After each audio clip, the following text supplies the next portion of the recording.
mistérios do cérebro, o mais complexo dos órgãos do corpo humano, o mais importante também. Representa cerca de 2% do peso de cada um de nós e utiliza cerca de 20% do sangue que o nosso coração bombeia. É composto por milhares de milhões de células que se estendem por uma área superior a 1 metro quadrado. É dele que vamos falar hoje. Vamos conversar sobre epilepsia, um fenómeno elétrico que afeta o cérebro a cerca de 40 a 50 pessoas por cada 100 mil nos países mais desenvolvidos e entre 100 a 150 pessoas por cada 100 mil também nos países em vias de desenvolvimento. Vamos então falar da doença e do que está a ser feito para melhor entender o que se passa dentro desta fantástica máquina que nos comanda.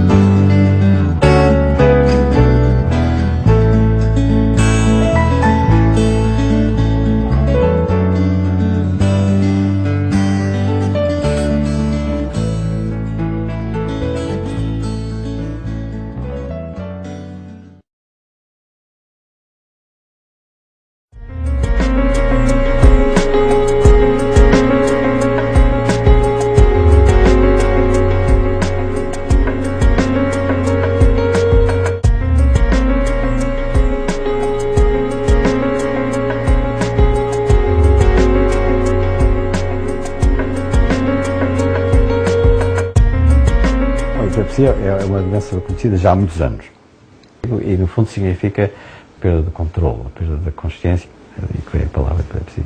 Há centenas de anos já foi descrita nos tempos dos gregos, portanto é já conhecida há muitos anos. É claro que durante muitos anos não houve terapêutica nenhuma específica. As terapêuticas de epilepsia começaram a aparecer, quer dizer, de uma forma de resto ainda muito incipiente, no fim do século XIX, com brometos, portanto, com medicamentos que no fundo não eram específicos para a epilepsia, mas que acalmavam, de uma maneira geral, o sistema nervoso e que, portanto, podiam ter um efeito também na epilepsia. Mas foi só no século XX que começaram a aparecer medicamentos que funcionam em várias formas de epilepsia e durante muitos anos, até mais ou menos aos anos 60, 70, o número de medicamentos que havia era muito reduzido. No entanto, nos últimos 20 anos começaram a aparecer novos medicamentos que foram fundamentalmente desenvolvidos a partir de investigação feita em modelos animais, em laboratórios, não é? E hoje existe um número bastante apreciável de medicamentos que são utilizados. A maior parte dos medicamentos que são utilizados, que são eficazes em várias formas de epilepsia, mas nem todas as formas de epilepsia são tratadas da mesma maneira, não é? A epilepsia não é uma entidade única, são várias doenças que dão pelo mesmo nome, não é? No entanto, o que tem vindo a ser cada vez mais evidente é que há sempre uma proporção de cerca de 25, 30% dos doentes que não são tratados facilmente com os medicamentos existentes atualmente e que são as pessoas que nós chamamos resistentes. Não é? Para esses, quer dizer, que geralmente são casos graves, portanto são casos que precisam de qualquer forma de tratamento, o que se começou a desenvolver também a partir dos anos 60, 70, foi o tratamento cirúrgico. É claro que é uma operação cirúrgica, é complicada, não tanto a operação em si complicada, mas o que é complicado é descobrir exatamente o sítio que se deve retirar, porque não é assim uma coisa que seja visível facilmente com os métodos habituais. De maneira que é uma técnica difícil, muito simplesmente, que o sistema nervoso funciona todo na base de que umas células excitam outras e umas células inibem outras, quer dizer, não é? Umas aumentam a atividade de outras diminuem, e isto é um equilíbrio, não é? Ora, se, por exemplo, a inibição é menor, desequilibra o sistema, começa tudo a excitar-se. Se não há inibição, o sistema vai provocar uma catástrofe, não é? É o que acontece na epilepsia.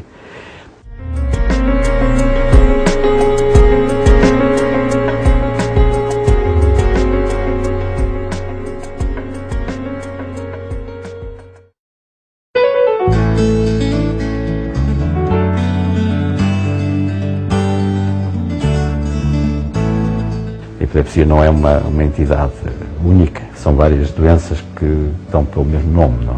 Atinge qualquer idade, qualquer faixa etária, qualquer grupo social.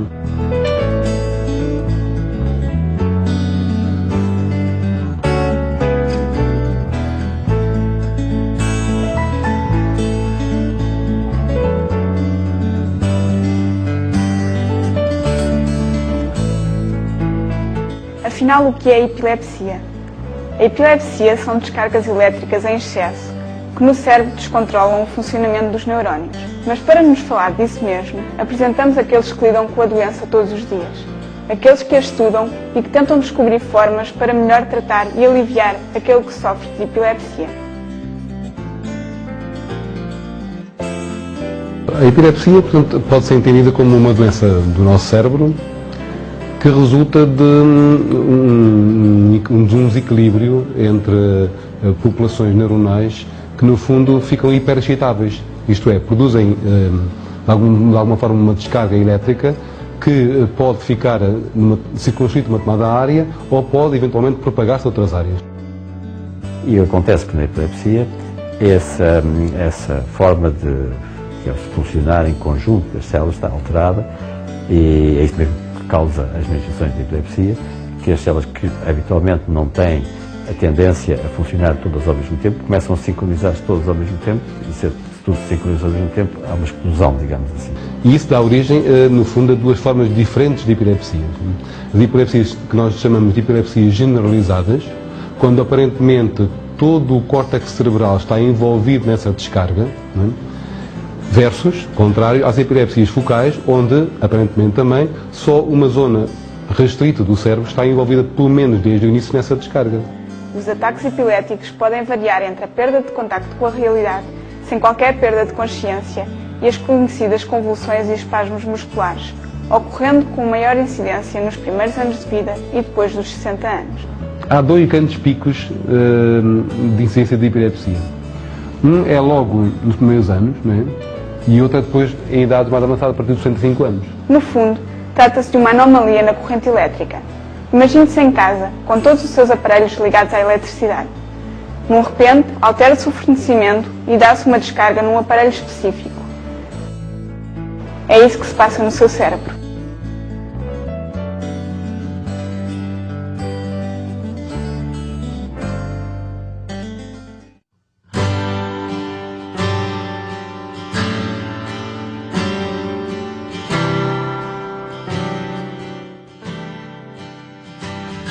As malformações cerebrais, as sequelas de infecções, problemas perinatais, problemas de parto. Existem múltiplos fatores que podem provocar um ataque epilético e a epilepsia propriamente dita. As comunicações entre as células do nosso cérebro podem ser destabilizadas por efeitos visuais. Não pense que acontece no trânsito quando encontram um sinal intermitente, mas se for sujeito a uma quantidade de variações de luz por segundo, essa interação das luzes com o seu cérebro pode, eventualmente, desencadear um fenómeno epilético. Há pessoas que têm ataques epiléticos provocados por estímulos visuais. O típico é a luz intermitente. Mas também pode ser, por exemplo, olhar para um vídeo. É um caso célebre. Um traumatismo craniano pode ser outra das causas. Uns anos após ter tido um acidente que lhe tenha provocado um traumatismo, pode dar-se o episódio epilético. Sabe que certas situações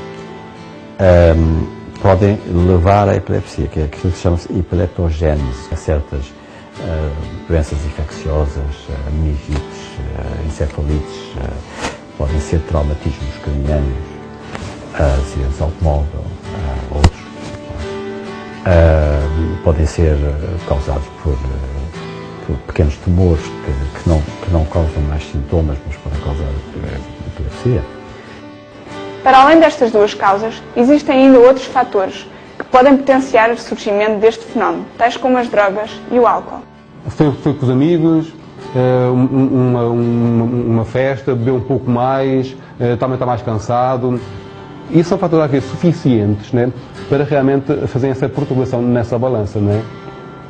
E depois há sempre outros fatores que a pessoa nunca consegue perceber quais são. Né? mas também, o que quer que sejam, às vezes é uma associação de vários fatores, são de facto suficientes para que surjam essas crises espontâneas.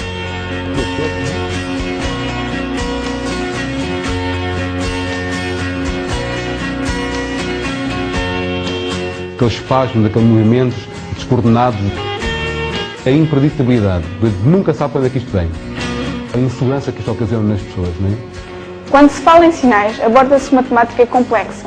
A epilepsia muitas vezes não dá avisos. E mesmo quando os dá, não dá tempo de reação a quem sofre da doença para se proteger. Há certas formas, há certos sintomas que certas pessoas têm antes da crise mesmo, mas que se chama a aura. Não é que pode ser várias coisas, pode ter uma sensação de cabeça, pode ter várias sensações, pode ter luzes a aparecerem no espaço. Bom, há várias, mas nem toda a gente tem essas auras. Não é?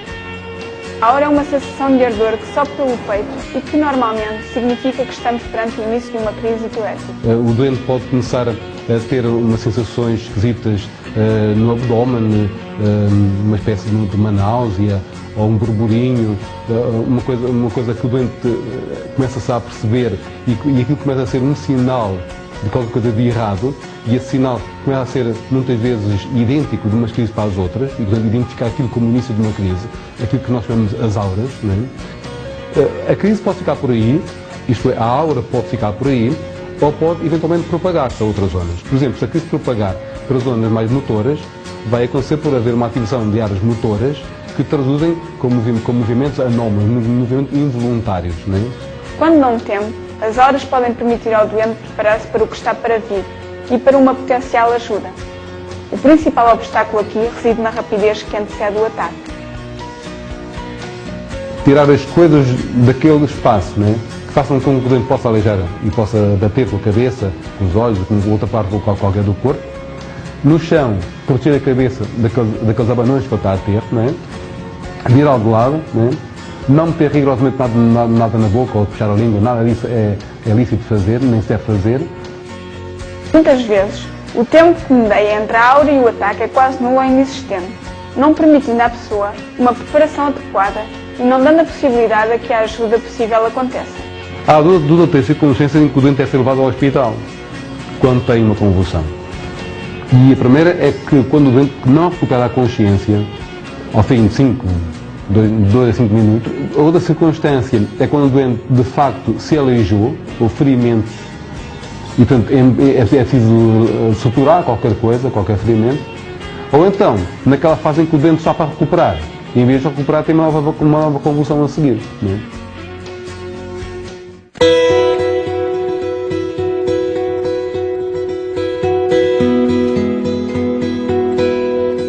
Claramente, as neurociências são uma área-chave na investigação biomédica em Portugal.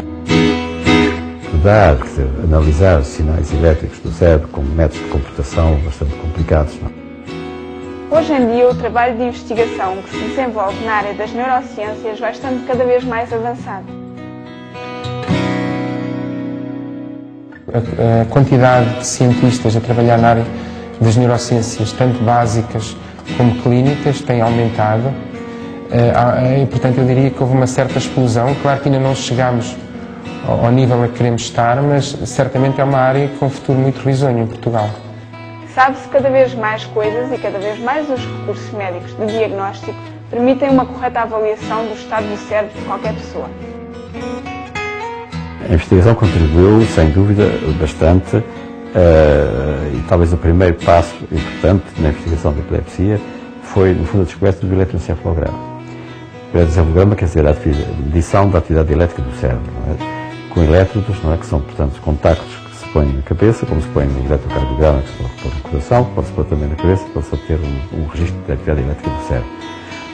Cá, porque as células nervosas funcionam como através de sinais elétricos, comunicam umas com as outras. Usamos cerca de 64 elétrodos numa touca, em que registramos a atividade de várias regiões do cérebro em simultâneo. Este mapa, que vemos aqui, cada um dos quadrados corresponde a um elétrodo, e a cor diz-nos o grau, a impedância, portanto, no fundo a resistência, se assim quisermos chamar, do elétrodo à passagem de corrente, o que nos dá uma ideia da capacidade desse elétrodo para registar. E nós vemos que não há nada vermelho, que é bom sinal, significa que a maior parte dos elétrodos estão em condições de registar. Na área das neurociências, a investigação é complexa e, de certo modo, ainda nova.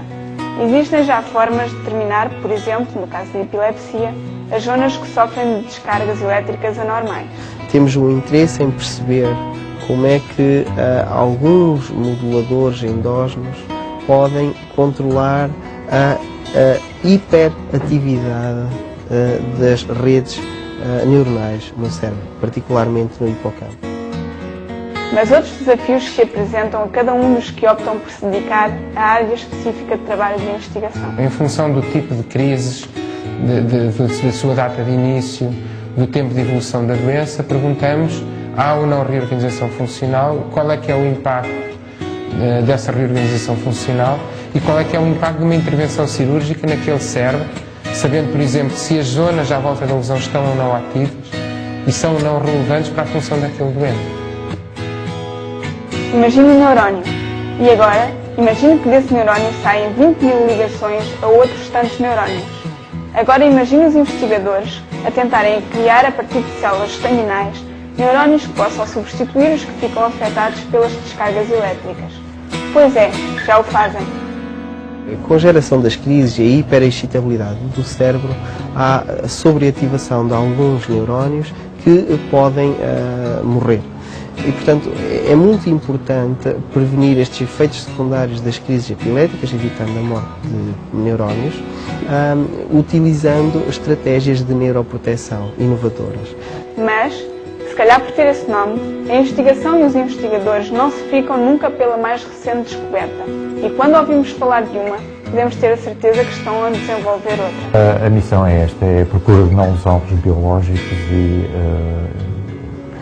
a criação de novos medicamentos. A criação de novos medicamentos é um processo relativamente complexo que parte de uma proposta e depois, obviamente, implica a interação de grupos de diferentes disciplinas. Portanto, o grande desafio é, por ser, controlar a sintomatologia com um baixo nível de efeitos adversos para permitir que o doente tenha uma vida quase que normal e, obviamente, tem uma capacidade cognitiva, isto principalmente nos adolescentes e crianças, tem uma capacidade cognitiva que não os ponha num patamar de inferioridade face aos seus concidadãos que, obviamente, não sofrem desta doença. Mas cada descoberta que se faz na área das neurociências é como uma porta que se abre para um desconhecido novo mundo. São outras tantas portas que se abrem a partir daquela. São outras tantas descobertas por fazer e outros tantos dilemas com os quais o investigador se confronta. A satisfação que o investigador tem em juntar mais umas quantas peças e aquilo fazer algum sentido, a convicção de que está a trabalhar em algo que tem um potencial enorme. O cérebro é, de facto, uma máquina fantástica. É ele quem nos comanda e é dele que sabemos menos. As neurociências podem ser consideradas como uma das últimas etapas na evolução humana.